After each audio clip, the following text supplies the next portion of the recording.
Hello everyone, welcome back to practical Pathshala. मैं हूं Aishwarya Nagori. Start करते हैं आज का नया चैप्टर, प्रिंसिपल्स ऑफ मैनेजमेंट। ये काफी इंपॉर्टेंट चैप्टर है आप लोगों का, इसमें से केस स्टडीज आती है, तो ध्यान से समझिएगा। स्टार्ट करते हैं। मैनेजमेंट प्रिंसिपल्स क्या है? मैनेजमेंट प्रिंसिपल जो है वो कॉज और इफेक्ट रिलेशनशिप बताते हैं। तो management principles are broad and general guidelines for decision making and behaviour of manager. जो मैनेजमेंट के प्रिंसिपल है वो एक गाइडलाइंस प्रोवाइड करते हैं मैनेजर को, जो हेल्प करती है उन्हें डिसीजन मेकिंग में। अब इनमें तीन इंपॉर्टेंट टॉपिक है इस पूरे चैप्टर में।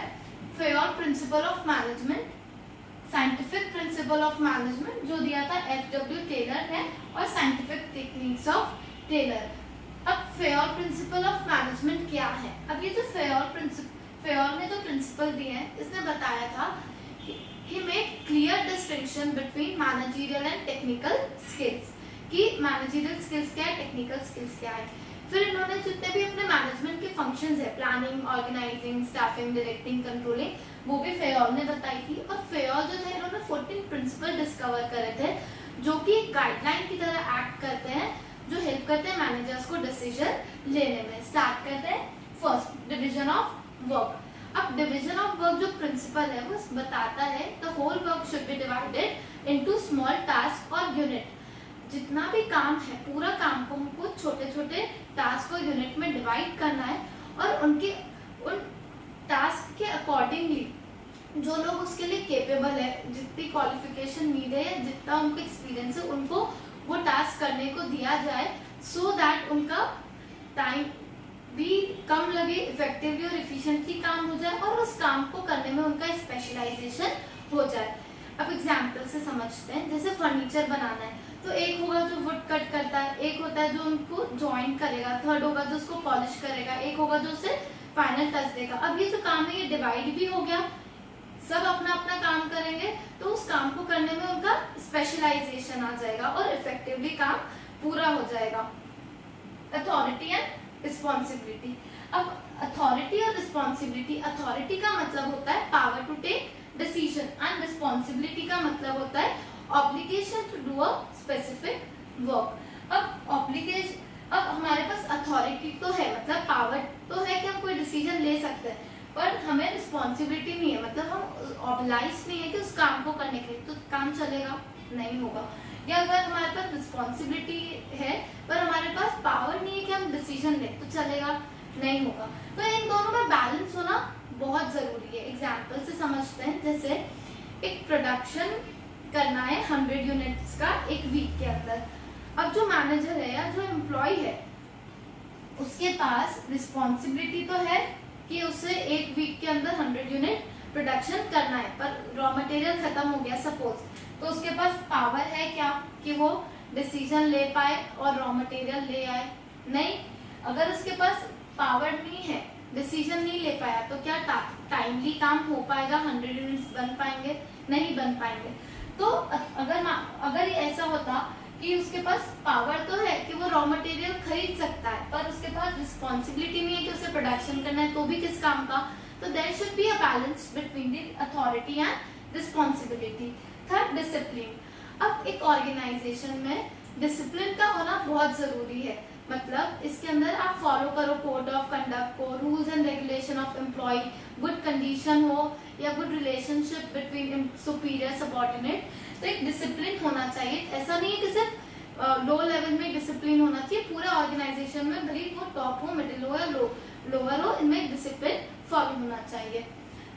Unity of command. Unity of command जो प्रिंसिपल है ये बताता है कि order should be come from one boss, मतलब आपको जो काम करने का ऑर्डर आ रहा है वो कैसे करना है, वो एक बॉस के ऑर्डर आना चाहिए। अगर वो मल्टीपल बॉस के थ्रू आएगा तो जो एम्प्लॉय है वो कंफ्यूज हो जाएगा कि किसका काम पहले करे, तो इससे क्या होगा, जो इम्पोर्टेंट काम था करने का वो नहीं हो पाएगा, क्योंकि वो कंफ्यूजन में रह जाएगा। एग्जाम्पल जैसे एक लेते हैं, एक जो मैनेजर है, एक एम्प्लॉय है, उससे कहा गया है कि आप स्लो प्रोडक्शन करो सो दैट आपका जो क्वालिटी स्टैंडर्ड है वो मेंटेन रहे, और सेम टाइम सेल्स मैनेजर जो है वो बोल रहा है कि प्रोडक्शन जल्दी जल्दी करो सो दैट जो हमारा पेंडिंग ऑर्डर्स है वो टाइमली फुलफिल हो पाए।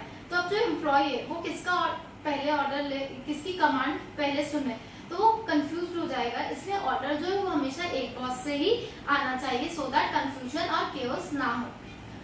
अब unity of direction. Unity of direction का मतलब होता है organise one unit one plan, मतलब जितने भी एफर्ट है एम्प्लॉइज के वो सारे एक कॉमन डायरेक्शन में होना चाहिए, सो दैट ऑर्गेनाइजेशन का जो गोल है वो अचीव हो पाए। जैसे एक ऑर्गेनाइजेशन है जो कॉस्मेटिक्स में भी है, फर्नीचर में भी है। अब जो एम्प्लॉय है वो तीनों मतलब दोनों सेपरेट डिवीजन है उनका, एक कॉस्मेटिक वाले का अलग ही डिवीजन होगा और फर्नीचर वाले का अलग ही डिवीजन होगा। जब उनका डिवीजन अलग है तो उनका टारगेट्स भी अलग होंगे, उनका काम करने का तरीका भी होगा अलग और उनका बिजनेस एनवायरनमेंट भी अलग होगा। तो जितने भी एम्प्लॉइज है पर्टिकुलर डिविजन्स में, उनको अपने अपने डिवीजन के टारगेट को पूरा करने के उसको उनका जो गोल है उसको अचीव करने के लिए एक कॉमन डायरेक्शन प्रोवाइड करना चाहिए, सो दैट उनका इंडिविजुअली जो डिवीजन का जो गोल है वो अचीव हो पाए। Next, subordination of individual interest to general interest. इसका एक ऑर्गेनाइजेशन में एम्प्लॉइज जो है उनके भी अपने कुछ इंडिविजुअल ऑब्जेक्टिव्स होते हैं, अपने कुछ इंडिविजुअल इंटरेस्ट होते हैं और ऑर्गेनाइजेशन का भी अपना एक ऑब्जेक्टिव होता है। अगर ये दोनों सेम डायरेक्शन में तो अच्छी बात है, बट अगर दोनों के अपोजिट डायरेक्शन में इंटरेस्ट है एम्प्लॉय और ऑर्गेनाइजेशन का जो गोल जो ऑब्जेक्टिव है वो दोनों अपोजिट है, तो जो मैनेजर होता है उसका काम होता है कि उन दोनों के जो ऑब्जेक्ट्स है उनके जो इंटरेस्ट है उनको रिकंसाइल करे, सो दैट मैनेजमेंट का जो गोल है वो अचीव हो पाए। अब remuneration of person. Remuneration of person का मतलब होता है कि जो एम्प्लॉइज आपके यहाँ काम कर रहे हैं उन्हें फेयरली पे करें, उनकी जो सैलरी है उनकी जो वेजेस है आप उसको फेयरली पे करें।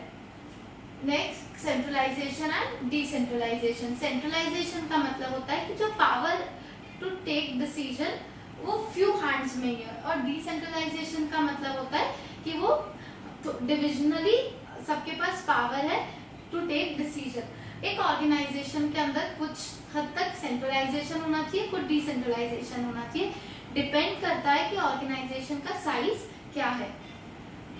Principle of scalar chain. Principle of scalar chain में फेयोल ने बताया है कि जितने भी लोग ऑर्गेनाइजेशन में है वो एक जो कम्युनिकेट करते हैं वो एक थ्रू चेन करें, मतलब वो एक फ्लो में करे। ये हायर रैंक से लोअर रैंक में वर्क करता है। इसके अंदर कोई भी ऑर्गेनाइजेशन में बात हो रही है तो वो हर चेन वाइज हो, कम्युनिकेट हो। बट अगर in case of emergency Fayol ने बताया है कि सपोज सी को अर्जेंटली इमरजेंसी में क्यू से बात करनी है तो वो थ्रू गैंग प्लान कर सकता है, अदरवाइज जितनी भी ऑर्गेनाइजेशन में कम्युनिकेशन होगा वो चेन होगा, थ्रू चेन ए बी को बोलेगा, बी सी को, सी डी को। Next, principle of order. अब प्रिंसिपल ऑफ ऑर्डर का मतलब होता है अरेंजमेंट, मतलब ऑर्गेनाइजेशन में जितनी भी मैन और मटेरियल का अरेंजमेंट है वो ऑर्डरली होना चाहिए और फिक्स्ड होना चाहिए, सो दैट कोई भी एम्प्लॉय या काम कर रहा है वो कंफ्यूज ना हो या उसका टाइम वेस्ट ना हो। जैसे एक एम्प्लॉय को टूल्स चाहिए तो उसे पता होना चाहिए कि वो टूल्स कहाँ पड़े, वो उसकी एक फिक्स जगह होनी चाहिए। या सपोज उसे कोई गाइडेंस चाहिए तो उसे पता होना चाहिए कि वो मैनेजर किस जगह बैठता है, सो दैट टाइम वेस्ट ना हो और इफेक्टिवली काम हो जाए। Principle of equity.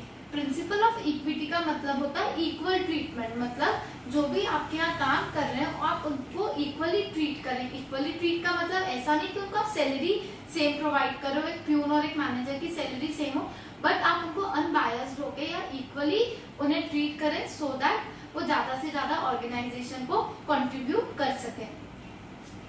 Stability of tenure of personnel.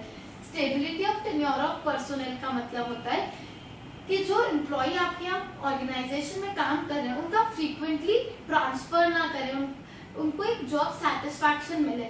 जो भी एम्प्लॉय अगर वो इनसिक्योर रहेगा, उसकी जॉब को लेके उसे इनसिक्योरिटी होगी तो वो 100% कंट्रीब्यूट नहीं कर पाएगा। और अगर मानो किसी एम्प्लॉय का बहुत फ्रीक्वेंट ट्रांसफर होता है तो वो एक वेस्ट ऑफ ह्यूमन रिसोर्स भी है, क्योंकि जब तक वो एक काम सीखता है, काम को सीखने में भी टाइम लगता है, जब तक उसने वो काम सीखा, जब वो सीखा और उसका ट्रांसफर हो गया तो इससे आपका वो ह्यूमन रिसोर्स भी वेस्ट हुआ और ऑर्गेनाइजेशन का गोल भी अचीव नहीं हो पाएगा। अब इनिशिएटिव का मतलब होता है ऑर्गेनाइजेशन के अंदर जितने एम्प्लॉइज काम कर रहे हैं आप उनसे इनिशिएटिव लो, सो दैट वो एक फीलिंग ऑफ बिलोंगिंगनेस को बना पाए, जिससे वो ज्यादा से ज्यादा ऑर्गेनाइजेशन को कंट्रीब्यूट करेंगे। कोई भी प्लान बनाना है या कोई भी पॉलिसी बनानी है तो आप जो एम्प्लॉइज आपके यहाँ काम कर रहे हैं उनसे इनिशिएटिव मांगो, उनको आगे लाओ, उनसे पूछो कि क्या कर सकते हैं, उनके जो व्यूज है उनको अप्रिशिएट करो। फाइनल कॉल मैनेजर का ही होगा कि उसे क्या पॉलिसी बनानी है या क्या उसको डिसीजन लेना है। बट अगर आप जब आपके एम्प्लॉइज से इनिशिएटिव मांगते हो तो उनमें बिलोंगिंगनेस की फीलिंग डेवलप हो जाती है, जिससे वो ऑर्गेनाइजेशन से ज्यादा अच्छे से जुड़ पाते हैं और अपना 100% देते हैं ऑर्गेनाइजेशन के गोल को अचीव करने में। Next, Spirit the corps. Spirit the Corp का मतलब होता है कि टीम स्पिरिट या टीम एफर्ट या ग्रुप एफर्ट को प्रमोट करना। जब कोई ऑर्गेनाइजेशन में लोग टीमली काम करते हैं तो उनमें कोऑर्डिनेशन और कॉपरेशन होना बढ़ जाता है या उसकी वो ज्यादा होने लगता है। तो किसी भी ऑर्गेनाइजेशन के अंदर कोऑर्डिनेशन और कॉपरेशन होना बहुत जरूरी है। अगर लोग कोऑर्डिनेशन में काम करते हैं तो ऑर्गेनाइजेशन का जो गोल है वो बहुत स्मूथली अचीव हो पाता है। तो हमें प्रमोट करना चाहिए कोऑर्डिनेशन और कॉपरेशन को, या लोग जितने काम करें वो टीम में काम करें। एग्जाम्पल, जैसे 100 यूनिट्स बनानी थी, 10 लोगों को काम दिया गया। अब इनमें से 10 को 10 यूनिट बनानी थी, बट सपोज 2 एम्प्लॉय जो थे या 2 ग्रुप के जो मेंबर थे वो बीमार पड़ गए, तो वो 8 ये नहीं सोचेंगे कि हमको तो 10 बनानी है कंप्लीट। उनको मिलजुल कर काम करना चाहिए सो दैट जो उनको टास्क दिया गया है वो टाइमली कंप्लीट हो पाए।